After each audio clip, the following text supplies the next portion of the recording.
शिव महापुराण में यह भी कहीं नहीं लिखा कि तुम भगवान को 108 या 1008 या 1008 बेलपत्र समर्पित करोगे तो शिव जी प्रसन्न हो जाएंगे। शिव महापुराण की कथा तो यहां तक कहती है, एक बेलपत्र की पत्ती को आप अगर बीच में से, ये एक बड़ी पत्ती, उसके बीच में 2 पत्ती और 2 पत्ती के बीच में जो गैप है, बीच पत्ती में, इस पत्ती और 2 पत्ती के बीच में जो जगह है, अगर आप इस पत्ती को यहां से स्पर्श कर कर, इस पत्ती को यहां से स्पर्श कर कर शंकर भगवान के शिवलिंग पर अगर आप श्री शिवाय नमस्तुभ्यम कहकर, पंचाक्षर मंत्र नमः शिवाय कहकर, षडाक्षर मंत्र ओम नमः शिवाय कहकर यदि शंकर के शिवलिंग पर समर्पित करते हो तो वो 108 बेलपत्र का काम कर जाती है। पकड़ने का स्थान देखिए,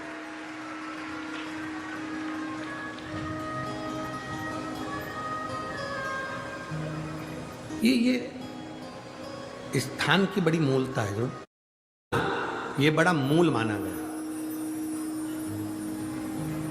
बेलपत्री की बड़ी पत्ती, नीचे की 2 पत्ती, उसके बीच में जो खाली डंडी जो दिख रही है, इसको अगर पकड़कर बेलपत्र समर्पित कर रहे हैं तो 108 बेलपत्र के बराबर हमें फल प्राप्त हो रहा, 108 बेलपत्र।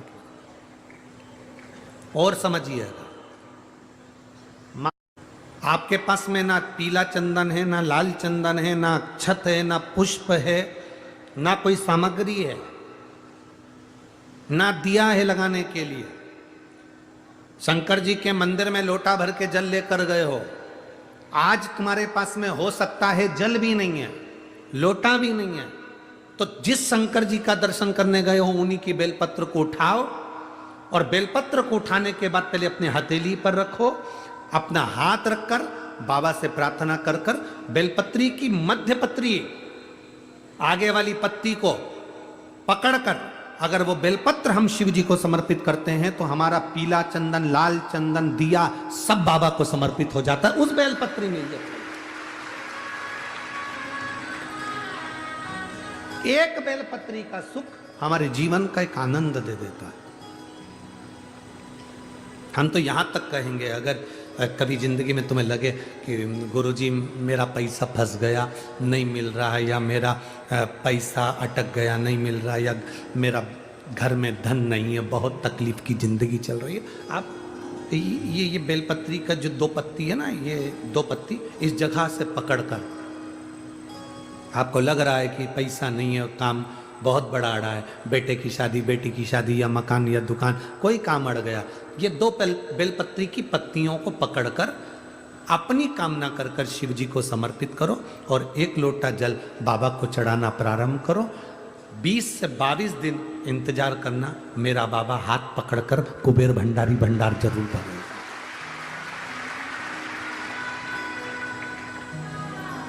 दो पत्ती को पकड़कर, लोग कहते हैं ब्रह्मा विष्णु महेश हैं बेलपत्री में, शिव जी के 3 नेत्र हैं बेलपत्री में, शंकर भगवान के त्रिशूल की 3 कोर है बेलपत्री में। हम कहते हैं अभी थोड़ा आप स्मरण करेंगे, अगर आप शिव महापुराण को अच्छे से पढ़ेंगे तो आपको ज्ञात होगा, कुबेर को धन देने वाले कौन है? बोलते जाओ जरा जमकर, कुबेर भंडारी, कुबेरेश्वर महादेव, मतलब शिव शंकर कुबेर को धन देते हैं। जिस समय पर भगवान विष्णु संपूर्ण विश्व के कल्याण के कार्य करने लगे, कुछ नहीं हाथ में रहा, तब लक्ष्मी से उन्होंने धन लिया। आपने वहां तिरुपति बालाजी की कथा सुनी होगी, लक्ष्मी से धन लिया। लक्ष्मी, इन जीवों के कल्याण के लिए तो मुझे धन दे दे। लक्ष्मी ने धन दिया। एक दिन नारायण ने पूछ लिया लक्ष्मी से, लक्ष्मी मैं नारायण, मेरे पास भी संपदा की कमी नहीं, पर तेरे पास लक्ष्मी इतनी संपदा कहां से आती है? तेरे पास इतनी संपदा कहां से आती है? लक्ष्मी जी कहती हैं, मेरी माँ ने, मेरे पिता ने मुझे केवल एक ही बात सिखाई थी, किसी के आगे हाथ नहीं फैलाना है, शंकर की स्तुति करना है। लक्ष्मी जी कहती हैं जब मुझे जरूरत पड़ती है मैं कुबेर को साथ में लेकर पहुंचती हूं। बेलपत्री की ये बीच वाली पत्ती है शिव, माता लक्ष्मी और कुबेर, उन दोनों के सामने हाथ पसार कर कुबेरेश्वर महादेव से मांग रहे हैं, भगवान शंकर से मांग रहे हैं। लक्ष्मी जी कहती हैं वो शिव मुझे प्रदान करते हैं दोनों हाथों से और मैं वो लेकर आती हूं जनमानस के कल्याण की। लगाओ, डॉक्टर को दिखाओ, दवाइयां लो, जांचें कराओ, डॉक्टर बोले ऑपरेशन का ऑपरेशन कराओ, क्योंकि हमने पहले भी कहा कि डॉक्टर शंकर का एक रूप होता है।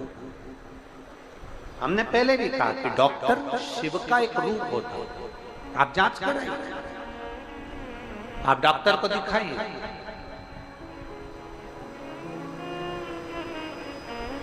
और जब डॉक्टर को भी दिखाते हुए आपकी आंखों में अगर आराम न लगे तो फिर किसी शिव मंदिर में शंकर का शिवलिंग हो, जलाधारी हो, और वो जलाधारी का पानी, शिवलिंग की जो जलाधारी होती है वो थोड़ी मोटी होती है। बोलो बोलो, देखा है आप लोगों ने कि नहीं देखा? जिस पे ये शिवलिंग रखा रहता है, ये शिवलिंग जिस पे रखा है वो मोटा होता है कि ना? तो जलाधारी जो मोटी होती है ना चारों तरफ, तो शंकर पे चढ़ा हुआ जल इस जलाधारी में से जब यहाँ से बहकर आता है, उस स्थान पर अपनी हथेली का स्पर्श करिए और स्पर्श कर कर शंकर के मंदिर में ही नेत्रों को लगाने का प्रयास करिए। 22 से 25 दिन तक आंखों में लगाने का प्रयास करना। 30वें दिन हमको पत्र लिखकर भेजना कि आपकी आंख की रोशनी बढ़ना प्रारंभ हुई कि नहीं, आपका चश्मे का नंबर ठीक हुआ कि नहीं। नेत्रों पर इस स्थान का महत्व है। ये गणेश और कार्तिकेय का स्थान, बीच में अशोक सुंदरी का स्थान, शिवलिंग, शंकर के ऊपर जो जल गिरता है, शंकर जी की 5 लड़कियां, जहां से जल नीचे गिर रहा है, ये 33 कोटि देवी देवताओं की जो धर्म पत्नियां हैं उनका स्थान होता है, जहां से ये जल नीचे की ओर आता है। उस स्थान पर अपनी हथेली का स्पर्श कर कर अपने नेत्रों पर लगाना प्रतिदिन प्रारंभ करो। 25 दिन के बाद बात करेंगे कि नेत्र की रोशनी बढ़ती है कि नहीं। जांच भी कराना, डॉक्टर को दिखाना भी कि हमारी नेत्र की रोशनी का कितना अंतर है, जरा देख कर बताओ जरा। कोई माताएं कहती हैं गुरुजी हमारी सुनता ही नहीं है, हम तो भगवान को रोज जल भी चढ़। शिव ने कितनी सुंदर संसार की रचना करी है, ये विचार करिए।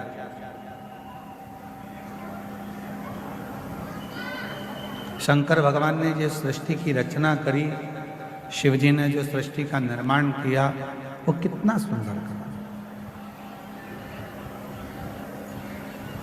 फूलों में परमात्मा कीड़े दे देता है।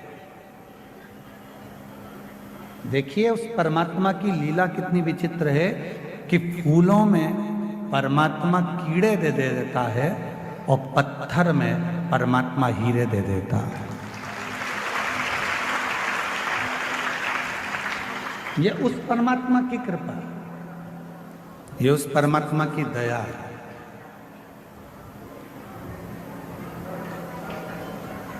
जिसने ज्यादा संघर्ष किया है, बहुत मेहनत करी है, बहुत परिश्रम किया है, परिश्रम में लीन है, संघर्ष में लीन है, पत्थर जैसा मजबूत हो गया है, तो एक ना एक दिन मेरा भोलेनाथ उसकी जिंदगी में ऐसी तरक्की कराता है कि हीरा जैसा उसको बना देता है। हीरे जैसा।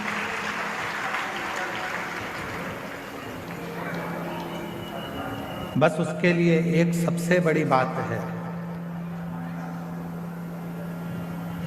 कि जब परमात्मा आपको हीरे जैसा बनाए तो आपके भीतर अभिमान ना आए, अहंकार ना आए।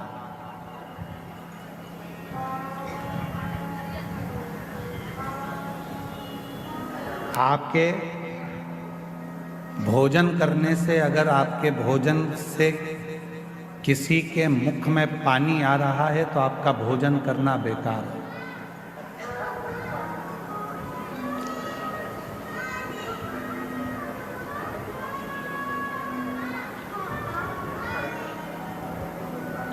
आपका भोजन करना बेकार है। आपके भोजन करने से यदि किसी के मुख में पानी आ रहा है तो आपका भोजन करना बेकार है, और यदि आपके बोलने से किसी की आंख में पानी आ रहा है तो आपका बोलना भी बेकार है।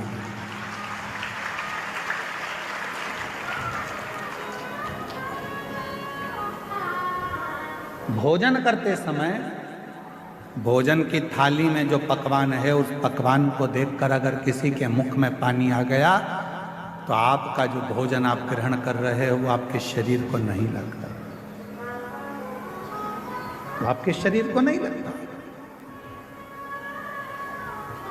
भोजन करते समय यदि किसी के मुख में अगर पानी आ गया तो आपका भोजन करना बेकार है, और बोलते समय यदि किसी की आंखों में पानी आ गया आपके बोलने से तो आपका बोलना भी बोलना भी। फिर वो बोलना आपका बेकार है कि आपने क्या बोल दिया, क्या ऐसा प्रसंग कर दिया, क्या आपने कह दिया कि उसकी आंख में आंसू आ गए। कथा जब व्यक्ति टूट जाता है,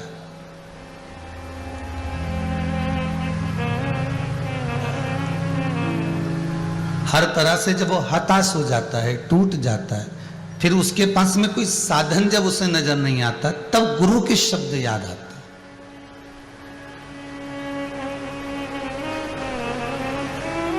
तब गुरु की वाणी सम्मुख में समझ में आ जाती है कि गुरु जी ने कहा था, और शिव का स्मरण करना है, शंकर का भजन करना है, शंकर का अनुमोदन करना है, शिव नाम में, शिव मंत्र में, शिव चर्चा में हमें डूबना है। फिर वो मन को ले जाकर हमने भगवान शंकर के चरणों में ले जाकर छोड़ दिया। और ये मन बड़ा विचित्र है, सबसे ज्यादा यही नहीं जाता है। शरीर तो तुम ले जा सकते हो, शरीर तो तुम बारंबार विचार कर कर चलो उज्जैन जाना है, चलो ओमकारेश्वर जाना है, चलो सोमनाथ जाना है, परली बैजनाथ जाना है, ममलेश्वर जाना है, यही नहीं पहुंचता।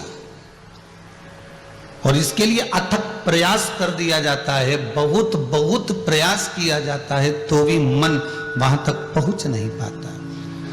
इसको ले जाकर छोड़ने का भी प्रयास कर रहे हो, इसको ले जाकर वहां तक ले जाने का भी प्रयास कर रहे हो, पर वो मन जाता नहीं। ये मन बड़ा चंचल है। कैसे तेरा भजन करूं, जितना तेरा भजन करूं उतना ही मचलता है। भजन में ले जाओ तो भोजन में चले जाता है, सुंदरकांड में ले जाके बैठो तो घड़ी में पहुंच जाता है। अभी तो टाइम है, अभी तो 22वां दोहा चल रहा है, फिर अभी। और अगर ये संतुष्ट हो गया तो जीवन में का सबसे बड़ा सुख संतुष्ट हो गया। एक राजा ने एक बकरे को बुलवाया और राजा ने कहा इस बकरे को जो संतुष्ट कर देगा उसको मुंह मांगा धन मिलेगा। आप लोगों ने सुना भी होगा, पढ़ा भी होगा। एक कोई लेकर गया, बकरे को खूब खिलाया, खूब पिलाया, खूब आराम से रखा। राजा ने कहा बकरा संतुष्ट हो गया? जी सर महाराज हो गया। और बकरा संतुष्ट हो गया? हाँ हो गया। अब बस इतना सुना, राजा ने बुलाया बकरे को। बकरे को जैसे ही राजा ने देखा कि बकरा संतुष्ट हो गया है, राजा ने उसी समय पर थोड़ी सी घास बुलवाकर, हरी हरी पत्तियां बुलवाकर उस बकरे के सामने डाल दी। वो बकरा दौड़ कर गया और वो दौड़ कर गया और वो पत्तियां खा गया। फिर दूसरे ने कहा अब की बार मैं संतुष्ट कर देता हूं। फिर वो लेकर गया महाराज, फिर वो लेकर गया और उसने भी खूब खिलाया। राजा ने फिर पत्तियां ले जाकर डाली, वो फिर दौड़ पड़ा। 15 से 20 लोग उसको लेकर चले गए, पर वो पत्तियां खाने के लिए दौड़ पड़ता है, बार बार भाग पड़ता है और वो बकरा सम्मुख में आ ही जाता है। एक संत बैठे हुए थे, कोई गुरु बैठा हुआ था। संत सदगुरु ने देखा कि सब इसको खिला रहे हैं और बाद में भी बकरा संतुष्ट नहीं होता, इतना खिलाने के बाद में भी इसको संतुष्टि नहीं होती। फिर ये भाग जाता है। तब संत ने कहा, सदगुरु ने कहा कि इसको मैं लेकर जा रहा हूं।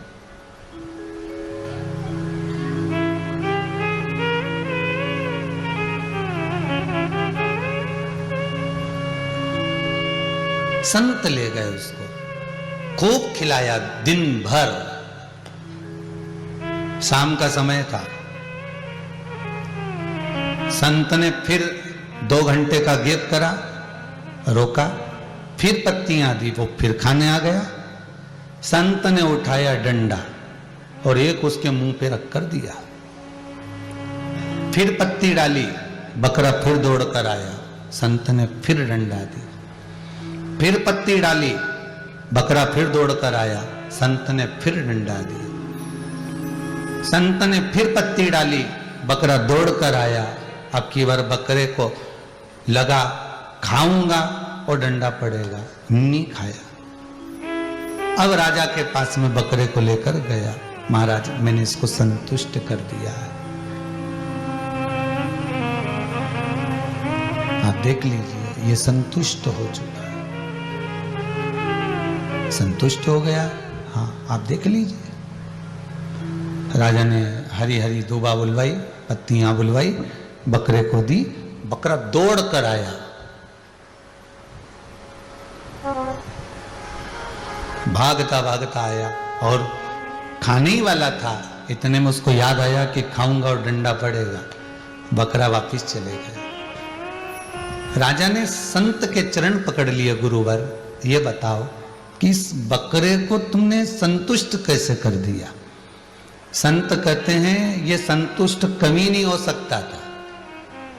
एक डंडा रखा, जब जब खाने दौड़ता था धर के देता था, फिर खाने आए ना सट्ट से दिया, नहीं सही हो गया बस। अब दौड़ के भी आए नहीं तो खाए नहीं। संत कहते हैं राजन ये बकरा नहीं, ये मन है,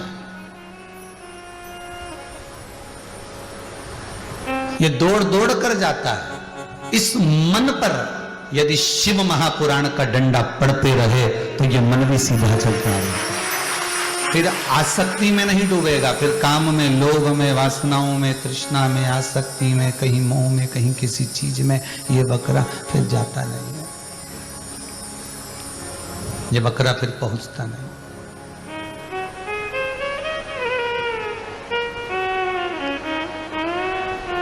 कभी इसको फ्रिज चाहिए, अभी दिवाली आने वाली होगी, इसकी तैयारी हो गई होगी मन की, अब की तनख्वाह मिलेगी तो वॉशिंग मशीन लेके आ जाऊंगी।